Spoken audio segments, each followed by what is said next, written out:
ए mutton gravy देखी लोभ लगुच तो आसे चर्बी पीस देख लो फोन भितर पशि खाई जाओ इच्छा होनी आस रेसिपी कौन यही रेसिपी प्रथम आम गोटे केजी मटन नवा तापर गोटे पैन रे 100 ग्राम तेल रे 3टा बड़ बड़ पियाज काटिकी गोल्डन ब्राउन होला पर मटन टी पकेकी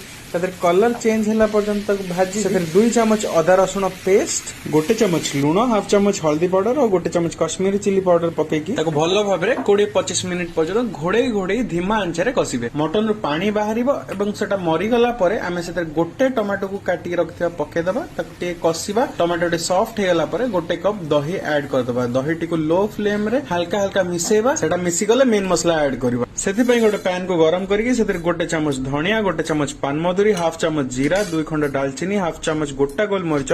6-7 लवंग 3-4 गुजराती गोटे बड़ अलैच गोटे जावित्री 2टा तेजपत्र एवं 3-4 सुखला लंका को ड्राई रोस्ट करके गोटे पाउडर करके मटन रे दे दबा ताको 10 मिनिट कसिबा तापर सेतिर पानी दे दबा एवं 20 रु 25 मिनिट फुटिया पई छाड़ दबा मटन भलो भाबरे सिझी गले हे गला हमर मटन भुना मसाला रेडी वीडियो जदि भल लागला त लाइक बटन को टी गेलो कर दबो टी शेयर कर दबो कमेंट कर दबो एवं फॉलो करिया भूलिबोनी।